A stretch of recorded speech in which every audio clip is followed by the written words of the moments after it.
and with a pin bores through his castle wall, and farewell, king. See, always this reminder of the priest or of the antic to the royalty, to the government. You are going to die. You are mortal. Don't give yourself airs and graces as if you were a god. As king, you are only a representative of God. And there is a force, there are domains way, way beyond yours and way, way higher. But it's very difficult for a Republican government to realize that, because it's insecure. And therefore, in our present world, you cannot abandon nationality without the greatest difficulty. People who try to abandon nationality get constantly deported from one place to another. You must belong to this thing, as Thoreau put it. This particular weekend seminar, however far into Buddhism, the forests you may go, men will and it should be pursue said you first and compel you to belong to their desperate that there is a company sense in which Buddhism is Hinduism stripped for export. Last week when I discussed Hinduism, I discussed many things to do with the organization of Hindu society.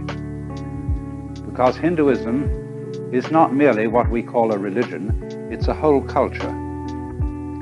It's a legal system, it's a social system, it's a system of etiquette, and it includes everything. It includes housing, it includes food, it includes art, because the Hindus and many other ancient peoples do not make, as we do, a division between religion and everything else. Religion is not a department of life. It is something that enters into the whole of it. But you see, when a religion and a culture are inseparable, it's very difficult to export a culture, because it comes into conflict with the established traditions, manners and customs of other people. So the question arises, what are the essentials of Hinduism that could be exported? And when you answer that, approximately, you'll get Buddhism. As I explained, the essential of Hinduism, the real deep root, isn't any kind of doctrine. It isn't really any special kind of discipline, although, of course, disciplines are involved.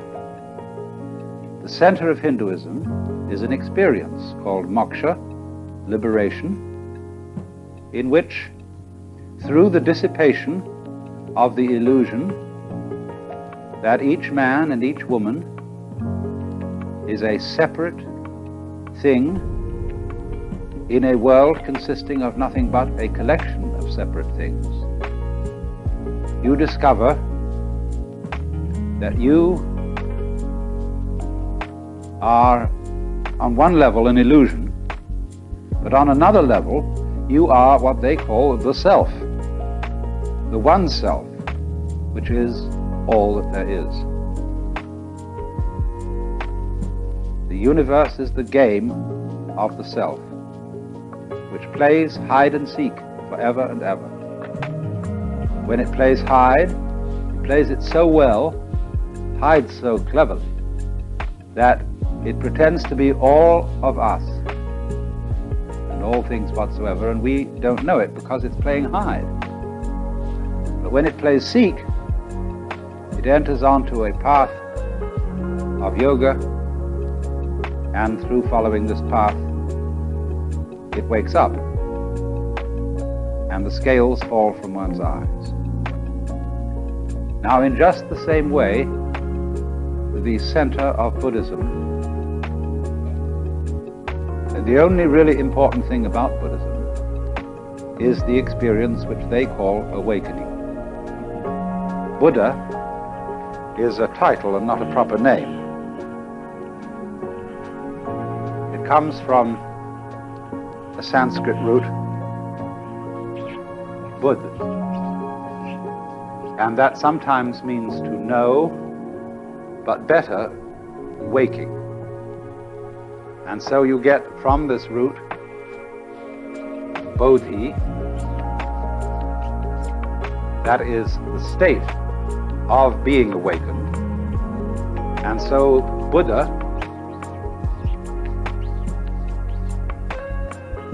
the awakened one, the awakened person.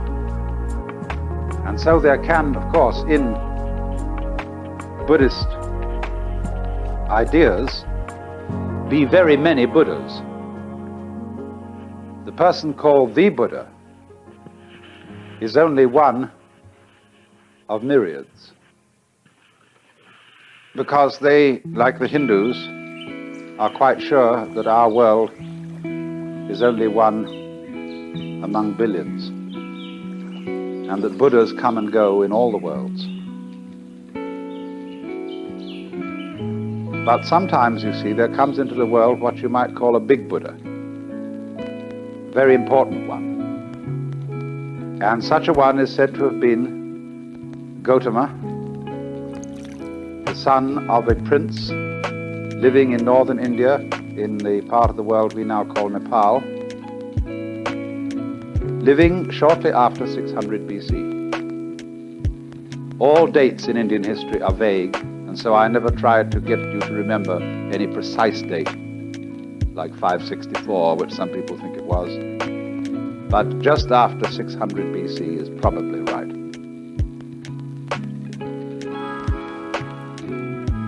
Most of you, I'm sure, know the story of his life. But the point is that when in India a man was called a Buddha or the Buddha, this is a title of a very exalted nature. It is first of all necessary for a Buddha to be human. He can't be any other kind of being. Whether in the Hindu scale of beings he's above the human state or below it. He is superior to all gods because, according to Indian ideas, gods and angels, or angels would probably be a better name for them than gods, all those exalted beings are still in the wheel of becoming, still in the chains of karma, that is action, which requires the need for more action to complete it, and goes on requiring the need for more action. They're still, according to popular ideas, going round the wheel from life after life after life after life, because they still have the thirst for existence, or to put it in a Hindu way, in them the self is still playing the game of not being itself. But the Buddha's doctrine, based on his own experience of awakening, which occurred after 7 years of attempts to study with the various yogis of the time, all of whom used the method of extreme asceticism, fasting, doing all sorts of exercises, lying on beds of nails, sleeping on broken rocks, any kind of thing to break down egocentricity, to become unselfish, to become detached, to exterminate desire for life. But Buddha found that all that was futile. That was not the way. And one day he broke his ascetic discipline and accepted a bowl of some kind of milk soup from a girl who was looking after cattle. And suddenly, in this tremendous relaxation, he went and sat down under a tree, and the burden lifted. He saw completely that what he had been doing was on the wrong track. You can't make a silk purse out of a sow's ear. And no amount of effort will make a person who believes himself to be an ego be really unselfish.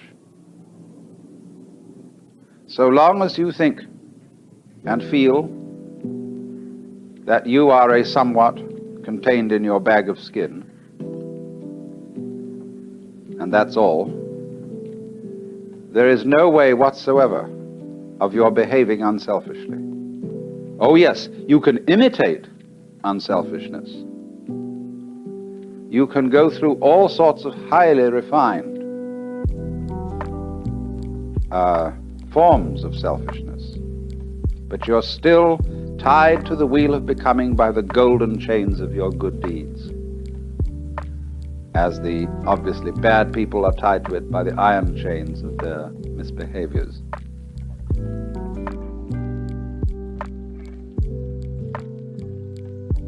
You know how people are when they get spiritually proud. They belong to some kind of a church group or an occult group and say, we are the ones who have, of course, the right teaching. We're the in-group, we are the elect, and everybody else outside is really off the track. But then comes along someone who one-ups them by saying, well, in our circles we're very tolerant, and we accept all religions and all ways as leading to the one. But what they're doing is they're playing the game called, we are more tolerant than you are. You see, and in this way, the egocentric being is always in his own trap. So Buddha saw that all his yoga exercises and ascetic disciplines had just been ways of trying to get himself out of the trap in order to save his own skin, in order to find peace for himself. And he realized that that is an impossible thing to do because the motivation ruins the project. He found out then, you see, that there was no trap to get out of except himself. Trap and trapped are one. And when you understand that, there isn't any trap left. I'm going to explain that, of course, more carefully. So, as a result of this experience, he formulated what he calls the Dharma. That is the Sanskrit word for method. You will get a certain confusion when you read books on Buddhism, because they switch between Sanskrit and Pali words. The earliest Buddhist scriptures that we know of are written in the Pali language, and Pali is a softened form of Sanskrit. So that, for example, whereas the doctrine of the Buddha is called in Sanskrit the Dharma, but in Pali, and in many books of Buddhism, you'll find the Buddha's doctrine described as the Dhamma. And so in the same way, karma in Sanskrit becomes in Pali kamma. Buddha remains the same. The Dharma then is the method. Now the method of Buddhism, and this is absolutely important to remember, is dialectic. That is to say, it doesn't teach a doctrine. You cannot find anywhere what Buddhism teaches, as you can find out what Christianity or Judaism or Islam teaches. Because all Buddhism is a discourse. And what most people suppose to be its teachings are only the opening stages of the dialogue. So, the concern of Buddha as a young man, the problem he wanted to solve, was the problem of human suffering. And so, he formulated his teaching in a very easy way to remember. All those Buddhist scriptures are full of what you might call mnemonic tricks, numbering things in such a way that they're easy to remember. And so he summed up his teaching in the form of what are called the Four Noble Truths. And the first one, which because it was his main concern, was the truth about dukkha.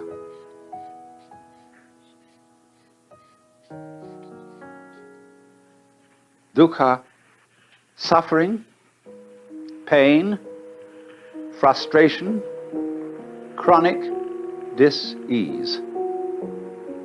It is the opposite of sukha, which means sweet, pleasure, etc. So, insofar as the problem posed in Buddhism is dukkha, I don't want to suffer, and I want to find someone or something that can cure me of suffering. That's the problem. Now, then if there's a person who solved the problem, a Buddha, people come to him and say, Master, how do we get out of this problem?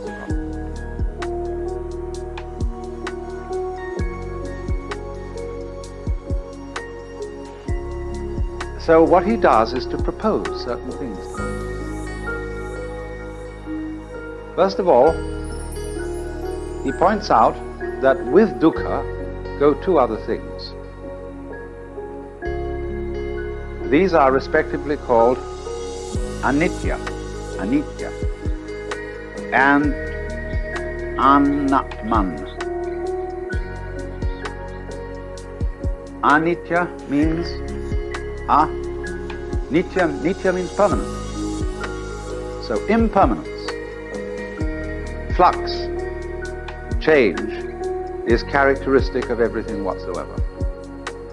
There isn't anything at all in the whole world, in the material world, in the psychic world, in the spiritual world, there is nothing you can catch hold of and hang on to for safety.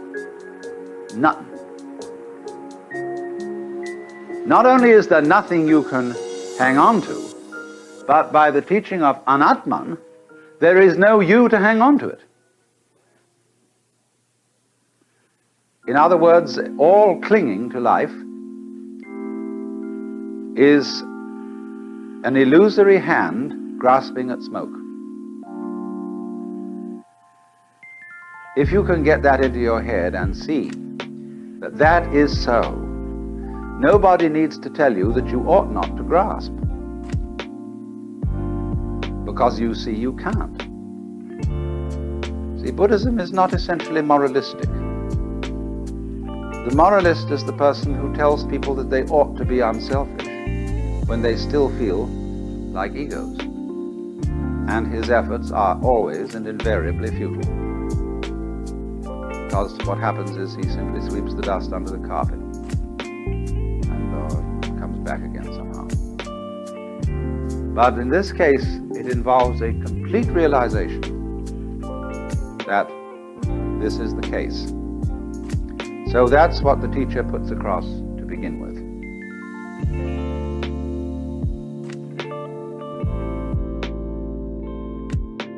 The next thing that comes up,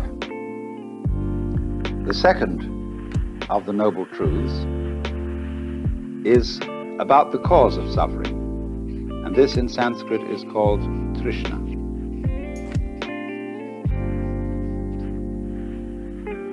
Trishna is related to our word thirst. It's very often translated desire. That will do. Better perhaps is craving, clinging, grasping, or even, to use our modern psychological word, blocking. When, for example, somebody is blocked and dithers and hesitates and doesn't know what to do, he is, in the strictest Buddhist sense, attached. He's stuck. But a Buddha can't be stuck. He cannot be phased. He always flows, just as water always flows, even if you dam it. The river just keeps on getting higher and higher and higher until it flows over the dam. It's unstoppable. Now, Buddha said then, dukkha comes from Trishna. You all suffer because you cling to the world and you don't recognize that the world is anicca and anatma. So then, try, if you can, not to grasp. Well, do you see that that immediately poses a problem? Because the student who has started off this dialogue with the Buddha then makes various efforts to give up desire, upon which he very rapidly discovers that he is desiring not to desire. And he takes that back to the teacher, who says, well. He said, of course, you are desiring not to desire, and that's, of course, excessive. All I want you to do is to give up desiring as much as you can. Don't want to go beyond the point of which you're capable. And for this reason, Buddhism is called the middle way. Not only is it the middle way between the extremes of ascetic discipline and pleasure-seeking, but it's also the middle way in a very subtle sense. Yes, don't desire to give up more desire than you can. And if you find that a problem, don't desire to be successful in giving up more desire than you can. You see what's happening? At every time he's returned to the middle way, he is moved out of an extreme situation. Now then, we'll go on. We'll cut out what happens in the pursuit of that method until a little later. The next truth in the list is concerned with the nature of release from dukkha. And so number 3 is nirvana. Nirvana is the goal of Buddhism. It's the state of liberation corresponding to what the Hindus call moksha. The word means blow out. And it comes from the root nivritti. Now, some people think that what it means is blowing out the flame of desire. I don't believe this. I believe that it means breathe out rather than blow out. Because if you try to hold your breath, and in Indian thought, prana, breath, is the life principle. If you try to hold on to life, you lose it. You can't hold your breath and stay alive. It becomes extremely uncomfortable to hold on to your breath. And so in exactly the same way, it becomes extremely uncomfortable to spend all your time holding on to life. What the devil is the point of surviving, going on living, when it's a drag? But you see, that's what people do. They spend enormous efforts on maintaining a certain standard of living, which is a great deal of trouble. You know, you get a nice house in the suburbs, and the first thing you do is you plant a lawn. You've got to get out and mow the damn thing all the time. And you buy expensive this, that, and soon you're all involved in mortgages, and instead of being able to walk out in the garden and enjoy it, you sit at your desk looking at all the books and filling out this, that, and the other, and paying bills and answering letters. What a lot of rot. But you see, that is holding on to life. So, translated into colloquial American, nirvana is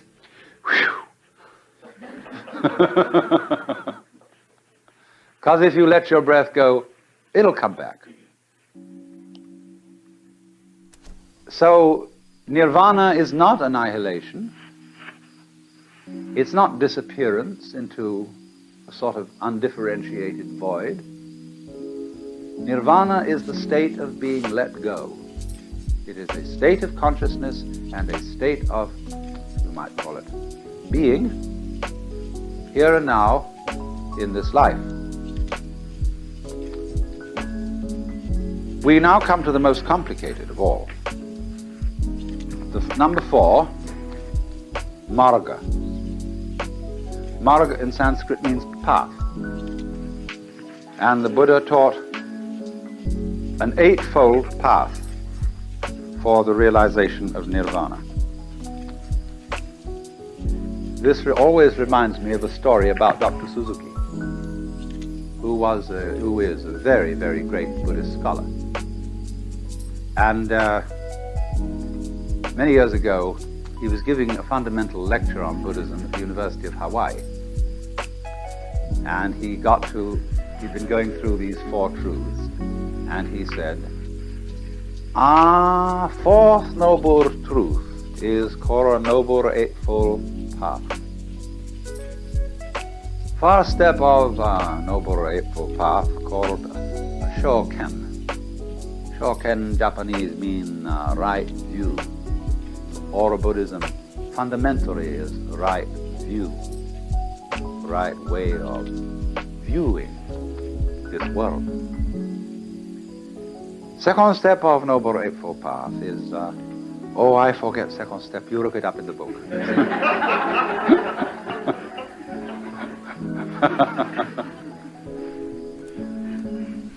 Well, I'm going to do rather the same thing. What is important is this. The Eightfold Path has really got 3 divisions in it. The first are concerned with understanding. The second division is concerned with conduct.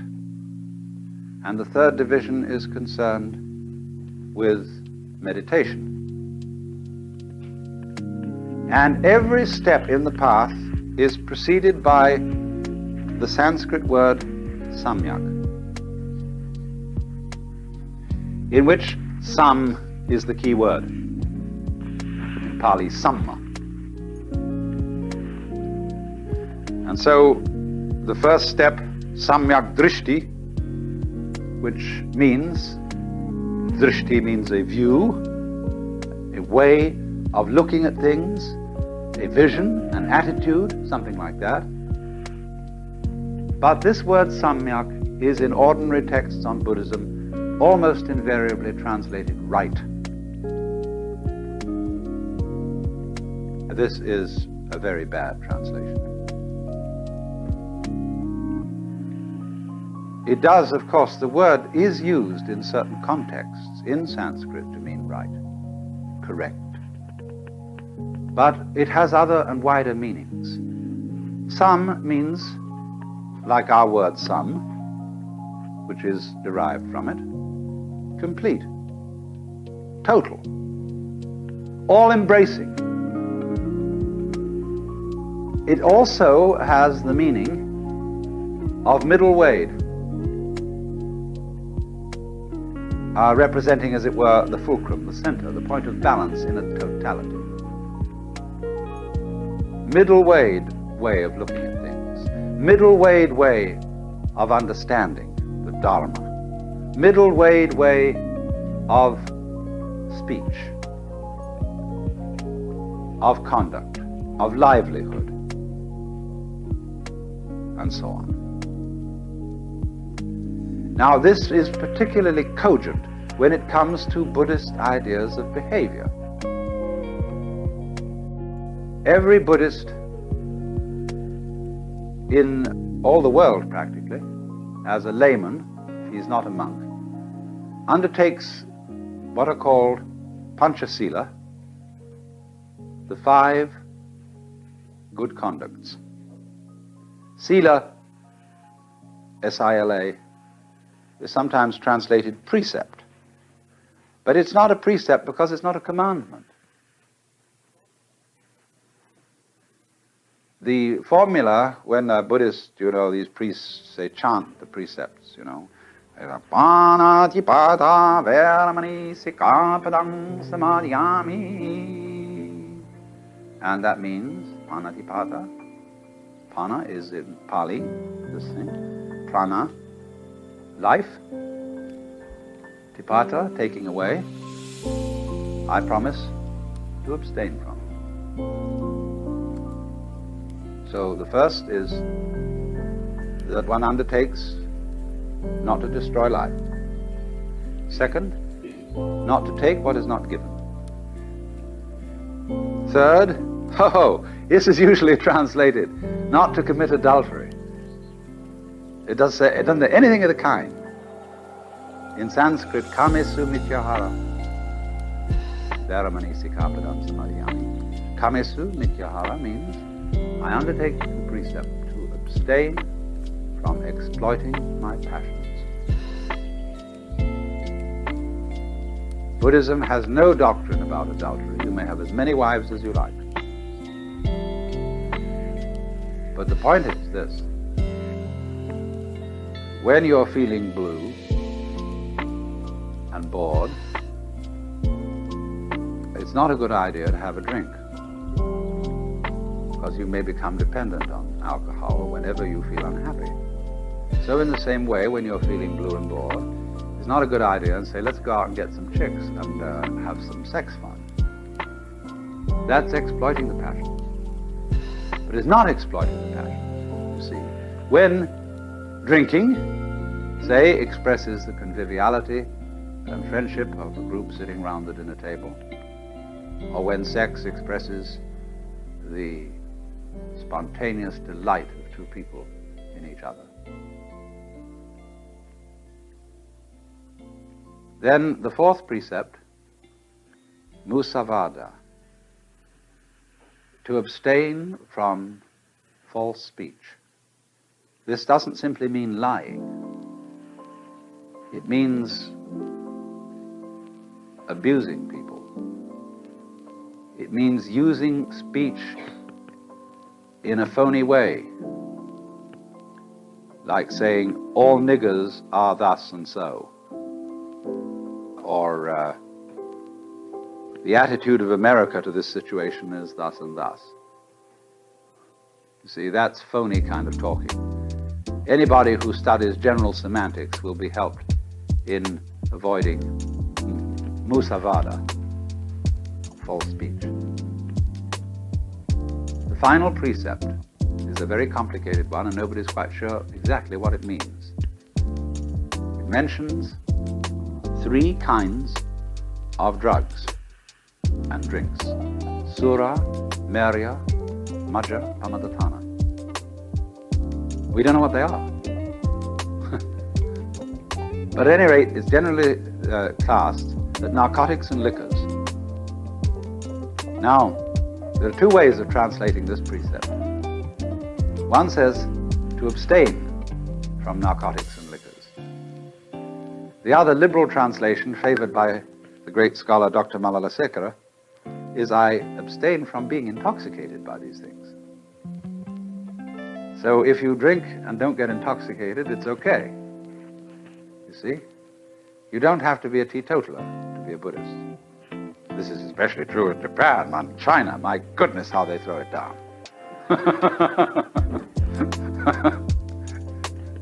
Once a scholarly Chinese said to me, you know, before you start meditating, just have a couple of martinis, because it increases your progress by about 6 months.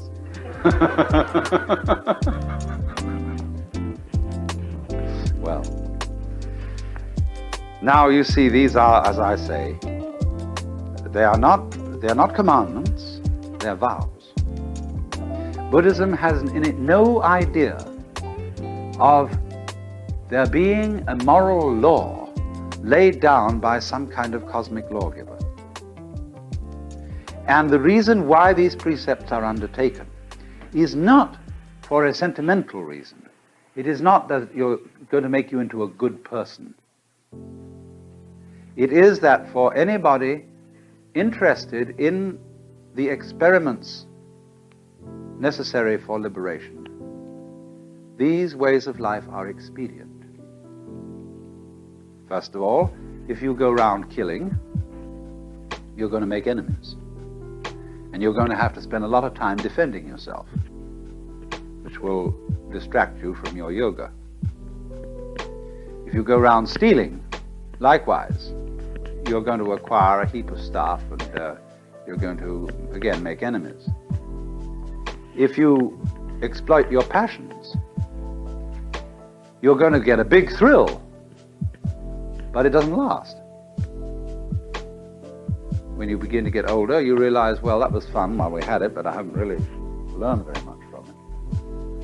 And now what?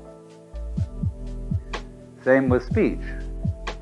Nothing is more confusing to the mind than taking words too seriously. We've seen so many examples of that. And finally, to get intoxicated or narcotized, a narcotic is anything like alcohol or opium, which makes you sleepy. The word narcosis in Greek means narx is sleep. So if you want to pass your life seeing things through a dim haze, this is not exactly awakening. So then, that's so much for the conduct side of Buddhism. We come then to the final parts of the Eightfold Path. There are two concluding steps, which are called, well, I explain the word samadhi, but I'll write it here again, smriti, samyak smriti, and samyak samadhi. Smriti means recollection, memory, present-mindedness. It seems rather funny that the same word can mean recollection or memory and present-mindedness. But smriti is exactly what that wonderful old rascal Gurdjieff meant by self-awareness or self-remembering. Smriti is to have a complete presence of mind. So there is a wonderful meditation called the House That Jack Built meditation. At least that's what I call it. That the Southern Buddhists practice. He walks, and he says to himself, there is a lifting of the foot. There is a lifting of the foot. Next thing he says, there is a perception of the lifting of the foot. And then next he says, there is a tendency towards the perception of the feeling of the lifting of the foot. Then finally he says, there is a consciousness of the tendency of the perception of the feeling of the lifting of the foot. And so, with everything that he does, he knows that he does it. He is self-aware.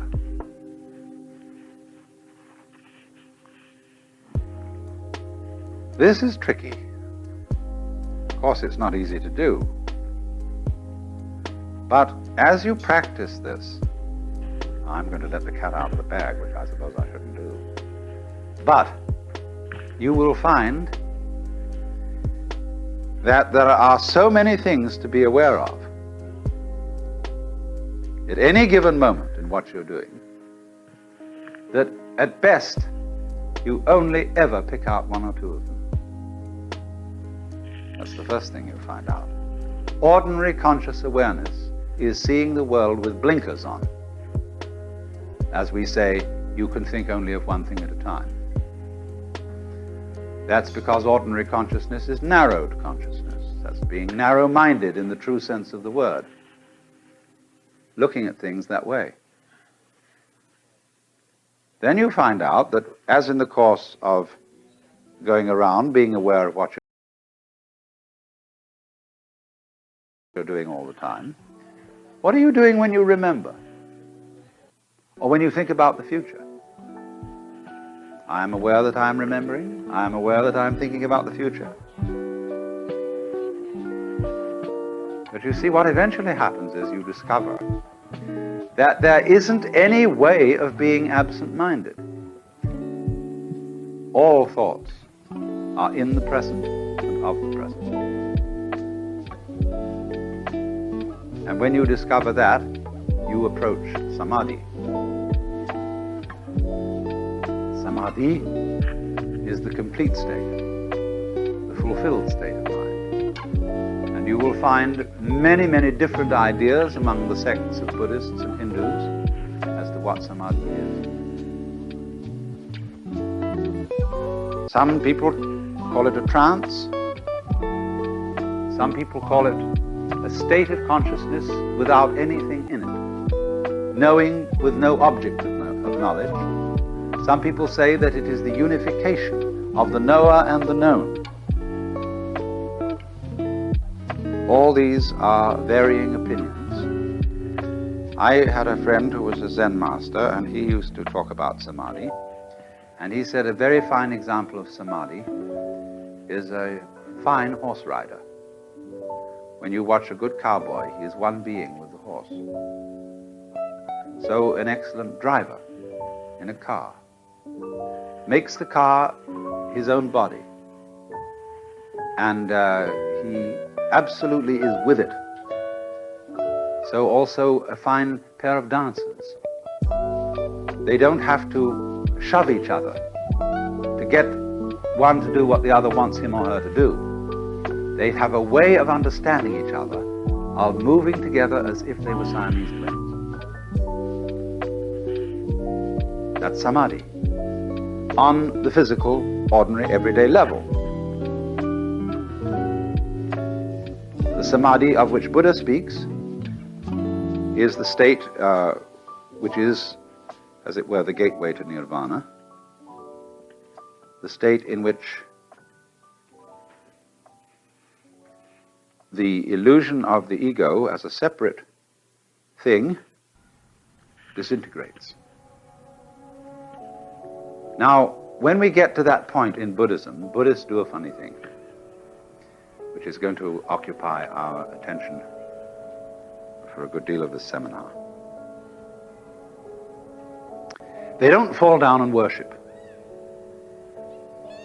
They don't really have any name for what it is that is, really and basically.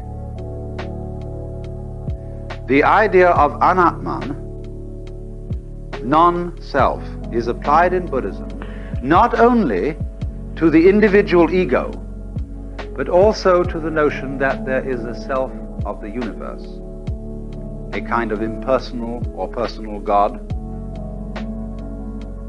And so it is generally supposed that Buddhism is atheistic. It's true, depending on what you mean by atheism. Common or garden atheism is a form of belief. Namely, that I believe there is no God. The atheist positively denies the existence of any God. All right. Now, there is such an atheist, if you put a dash between the a and theist, or speak about something called an atheos. Theos in Greek means God. But what is a non-God? A non-God is an inconceivable something or other. I love the story about a debate in the Houses of Parliament in England, when, as you know, the Church of England is established and therefore under the control of the government. And the high ecclesiastics had petitioned Parliament to let them have a new prayer book. And somebody got up and said, it's perfectly ridiculous that Parliament should decide upon this, because, as we well know, there are quite a number of atheists in these benches. And somebody got up and he said, oh, I don't think there are really any atheists here. We all believe in some sort of a something somewhere.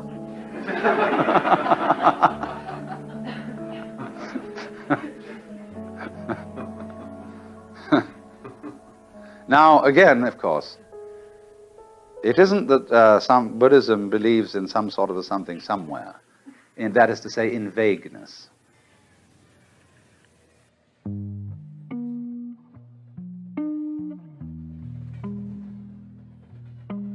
Here is the point. If you believe, if you have certain propositions that you want to assert about the ultimate reality, or what Paul Tillich calls the ultimate ground of being, you're talking nonsense. Because you can't say something specific about everything. You see, supposing you wanted to say God has a shape. But if God is all that there is, then God doesn't have any outside, so he can't have a shape. You have to have an outside and space outside it to have a shape. So that's why the Hebrews, too, are against people making images of God. But nonetheless, Jews and Christians persistently make images of God, not necessarily in pictures and statues, but they make images in their minds. And those are much more insidious images. Buddhism is not saying that the self, capital S, the great Atman, or whatnot, it isn't denying that the experience which corresponds to these words is realizable. What it is saying is that if you make conceptions and doctrines about these things, you're liable to become attached to them. You're liable to start believing instead of knowing. So they say in Zen Buddhism, the doctrine of Buddhism is a finger pointing at the moon. Do not mistake the finger for the moon. Or so we might say in the West, the idea of God is a finger pointing at God. But what most people do is, instead of following the finger, they suck it for comfort. And so Buddha chopped off the finger. And undermined all metaphysical beliefs.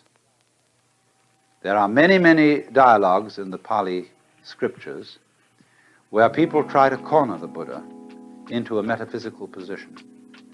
Is the world eternal? The Buddha says nothing.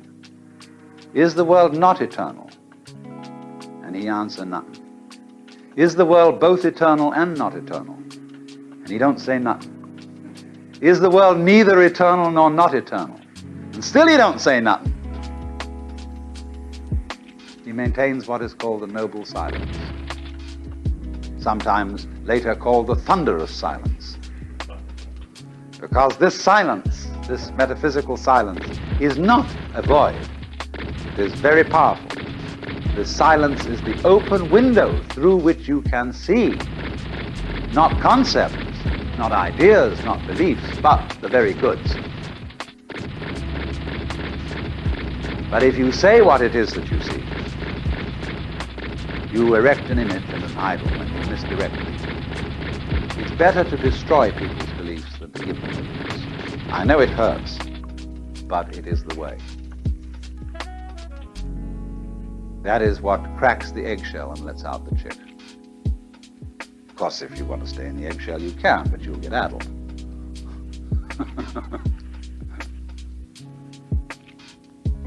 This, then, you see, is why Buddhism is in dialogue form.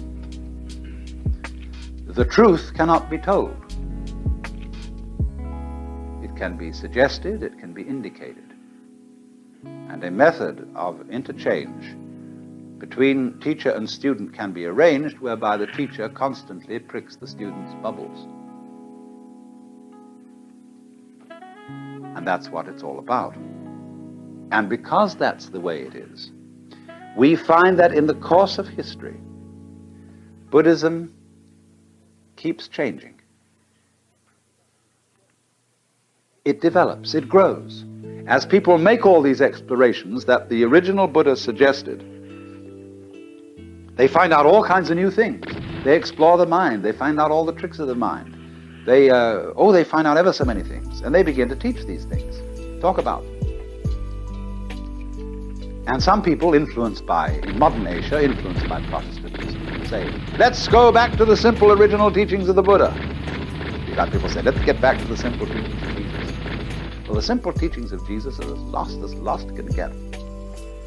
Nobody can read the New Testament with a clean mind today.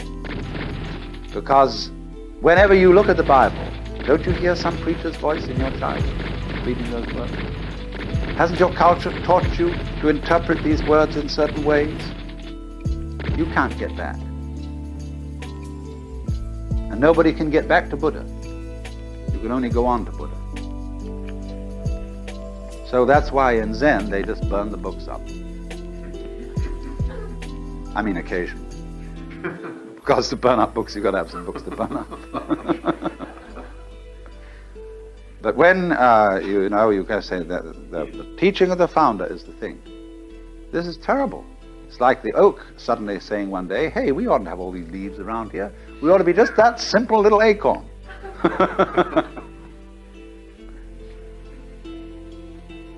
Now, a living tradition grows. But what it does is this. As it grows, say it grew from a seed, an acorn, it keeps dropping off new acorns. You don't go back to the old acorn, you get a new one. And that becomes a new seed for another tree. This is fine. Now, let me just warn you. The scholarly study of Buddhism is a magnum opus beyond belief. There are two collections of Buddhist canonical scriptures.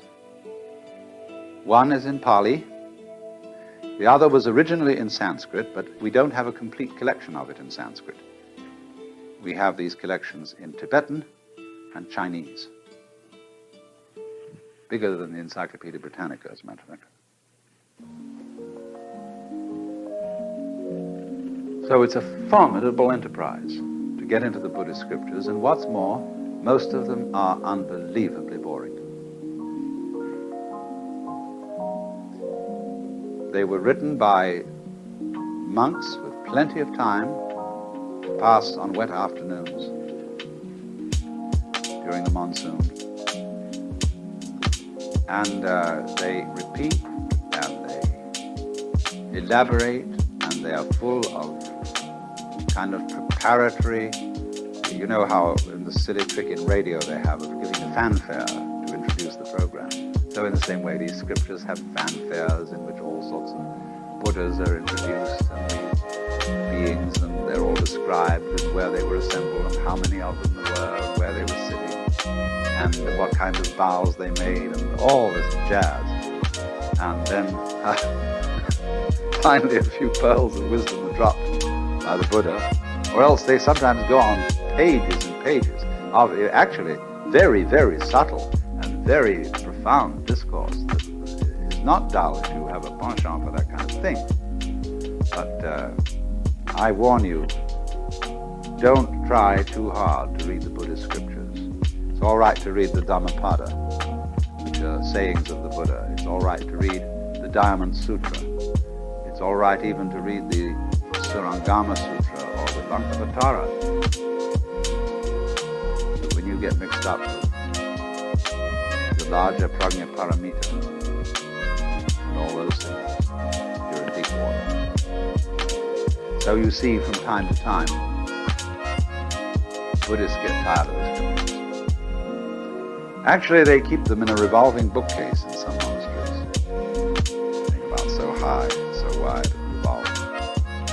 And instead of reading all this stuff, you're supposed to be able to acquire as much merit as you would from reading it all by twirling the bookcase around once.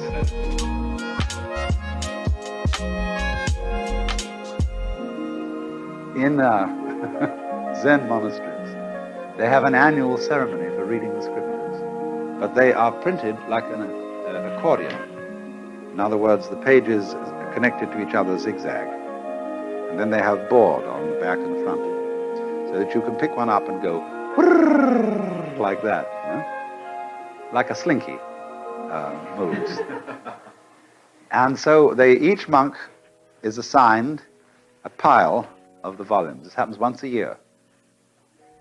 And they all chant sections of the scripture, but very often each monk chants a different one.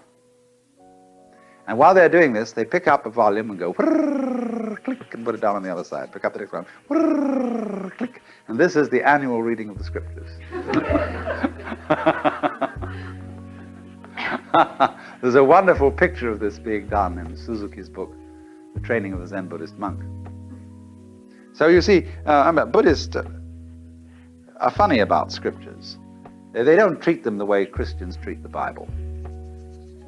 They respect them, they occasionally read them, but they feel that the written word, is purely incidental. It is not the point. And indeed, it can be a very serious obstacle. Zhuangzi, a Taoist sage, once said, just as a dog is not considered a good dog just for being a good barker, a man is not considered a good man just for being a good talker. So we have to watch out for the traps of words. You must understand, as one of the fundamental points of Buddhism, the idea of the world as being in flux. I gave you the Sanskrit word anitya as one of the characteristics of being, emphasized by the Buddha, along with anatman, the unreality of a permanent self, and dukkha, the sense of frustration. Dukkha really arises from a person's failure to accept the other two characteristics, lack of permanent self and change. You see, in Buddhism, the feeling that we have of an enduring organism, I meet you today and I see you, and then tomorrow I meet you again and you look pretty much as you looked yesterday, and so I consider that you're the same person. But you aren't. Not really.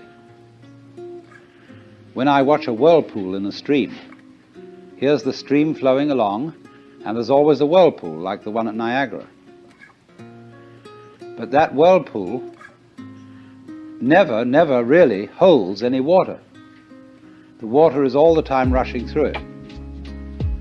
In the same way, a university, the University of California, what is it? The students change at least every 4 years. The faculty changes at a somewhat slower rate. The building changes. They knock them down and put up new ones. The administration changes. So what is the University of California? It's a pattern, a doing of a particular kind. And so in just precisely that way, every one of us is a whirlpool in the tide of existence. And we are in every cell in our body, every molecule, every atom is in constant flux, and nothing can be pinned down. You know, you can put bands on pigeons or migrating birds and identify them and follow them and find out where they go. But you can't tag atoms, much less electrons. They have a curious way of appearing and disappearing.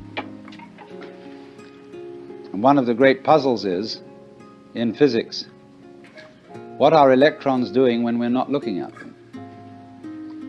Because our observation of them has to modify their behavior. We can't see an electron without putting it in an experimental situation where our examination of it in some way changes it. What we would like to know is what it's doing when we're not looking at it.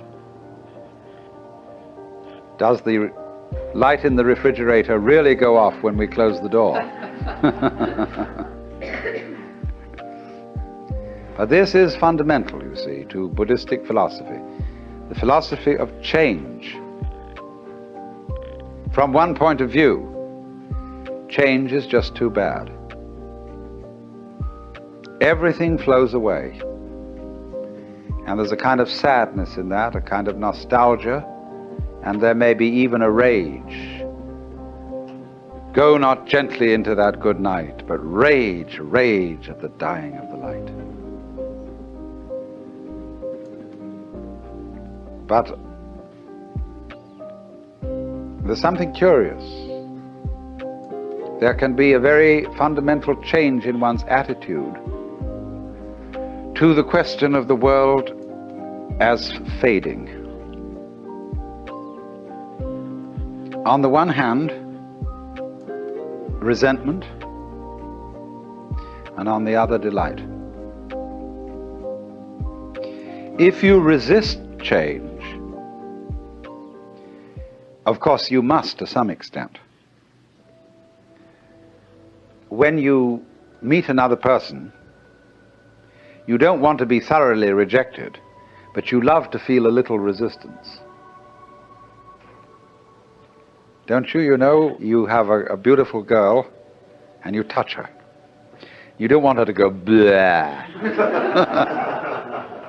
But so round, so firm, so fully packed. A little bit of resistance, you see, is great. So there must always be resistance in change, otherwise there couldn't be even change. There'd just be the world would go, and that'd be the end of it. But because there's always some resistance to change, there is a wonderful manifestation of form. There is a dance of life. But the human mind, as distinct from most animal minds, is terribly aware of time. And so we think a great deal about the future. And we know that every visible form is going to disappear and be replaced by so-called others. Are these others, or are they the same forms returning? Of course, that's a great puzzle. Are next year's leaves that come from a tree going to be the same as this year's leaves? What do you mean by the same? They'll be the same shape, they'll have the same botanical characteristics, but you'll be able to pick up a shriveled leaf from last autumn and say, look at the difference. This is last year's leaf, this is this year's leaf. And in that sense, they're not the same. What happens when any great musician plays a certain piece of music? He plays it today, and then he plays it again tomorrow. Is it the same piece of music, or is it another? In the Pali language, they say, nacha so, nacha anno, which means not the same, and yet not another. So, in this way, the Buddhist is able to speak of reincarnation of beings without having to believe in some kind of soul entity that is reincarnated, some kind of Atman, some kind of fixed self, ego principle, soul principle that moves from one life to another. And this is as true in our lives as they go on now from moment to moment, as it would be true of our lives as they appear and reappear again over millions of years. It doesn't make the slightest difference, except that there are long intervals and short intervals, high vibrations and low vibrations. When you hear a high sound, high note in the musical scale, You can't see any holes in it. It's going too fast. And it sounds completely continuous. But when you get the lowest audible notes that one can hear on an organ, you feel the shaking. You feel the vibration. You hear that music going dun dun dun dun dun dun dun dun dun dun dun on and off.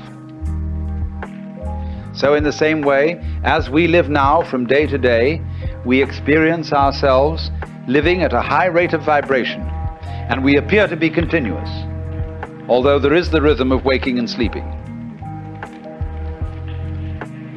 But the rhythm that runs from generation to generation and from life to life is much slower, and so we notice the gaps. We don't notice the gaps when the rhythm is fast. So we are living, as it were, on many, many levels of rhythm.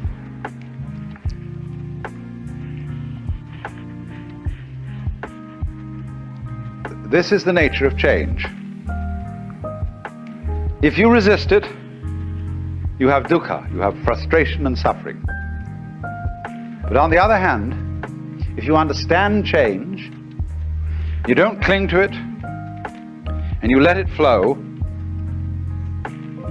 then it's no problem. It becomes positively beautiful, which is why in poetry, the theme of the evanescence of the world is beautiful. When Shelley says, "The one remains, the many change and pass. Heaven's light forever shines, earth's shadows fly. Life, like a dome of many-colored glass, stains the white radiance of eternity until death shatters it to fragments." Now, what's beautiful in that? Is it heaven's light that shines forever? Or is it rather the dome of many-colored glass which shatters? See, it's always the image of change that really makes the poem.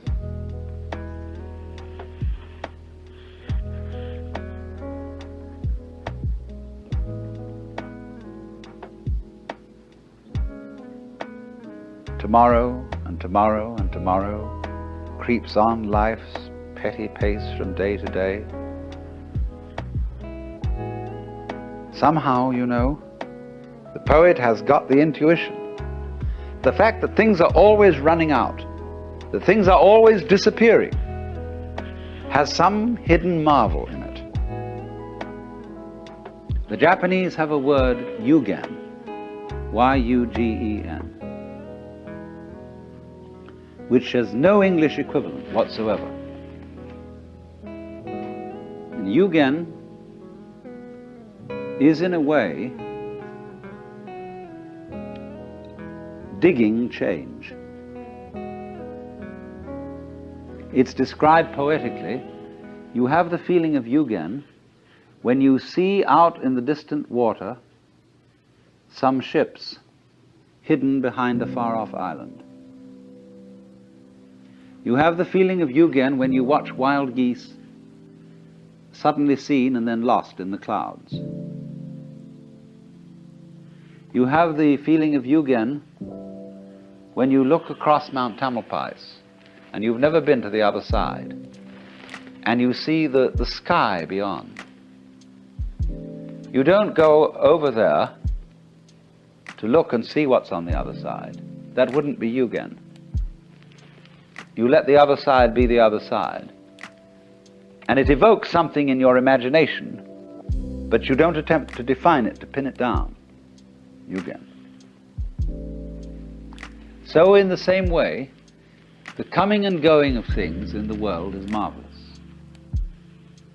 They go. Where do they go? Don't answer, because that would spoil the mystery. They vanish into the mystery. But if you try to pursue them, you've destroyed yugen.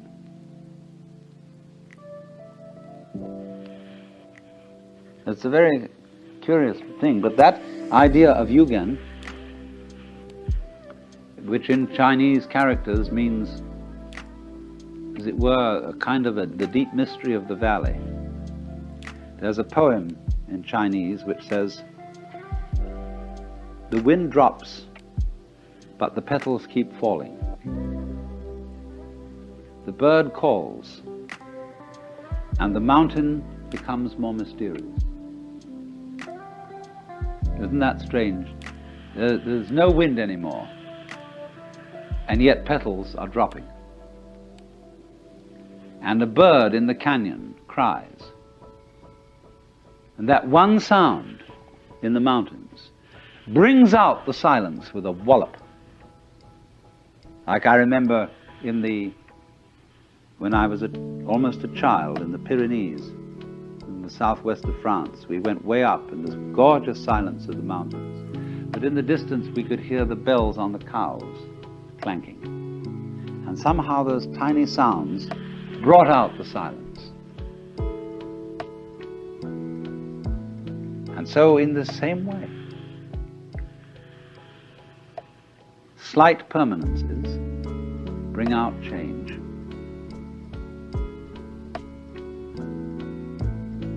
And they give you this very strange sense.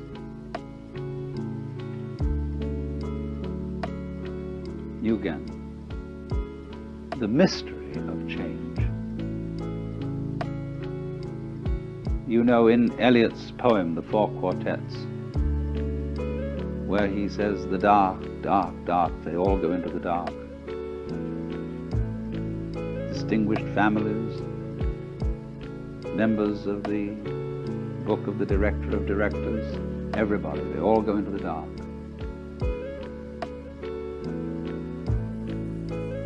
Life is life, you see, just because it's always disappearing.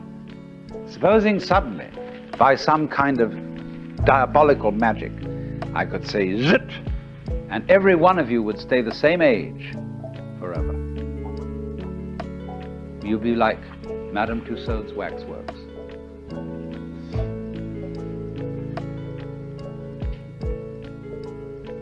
It would be awful. In 1,000 years from now, what beautiful hags you would be.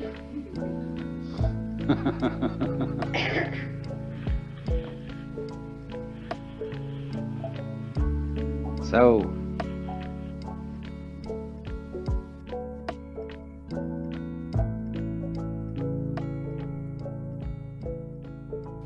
the trouble is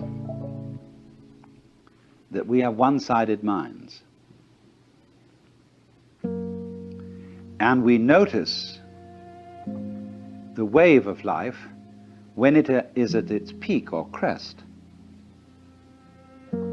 We don't notice it when it's at the trough, not in the ordinary way. It's the peaks that count. Take a buzzsaw. What seems important to us is the tips of the teeth. They seem to do the cutting, not the valleys between the teeth. But do you see, you couldn't have tips of teeth without valleys between them. Therefore the saw wouldn't cut without both tips and V-shaped valleys. But we ignore that. We don't notice the valleys so much as we notice the mountains. Valleys point down, mountains point up. And we prefer things that point up, because up is good and down is bad. But seriously, we don't praise the peaks for being high and blame the valleys for being low. But it is so, you see, that we ignore the valley aspect of things. And so all wisdom begins by emphasizing the valley aspect as distinct from the peak aspect. We pay plenty of attention to the peak aspect. That's what captures our attention. But we somehow screen out the valley aspect. But that makes us very uncomfortable. It seems that we want and get pleasure from looking at the peaks, but actually this denies our pleasure, because secretly we know that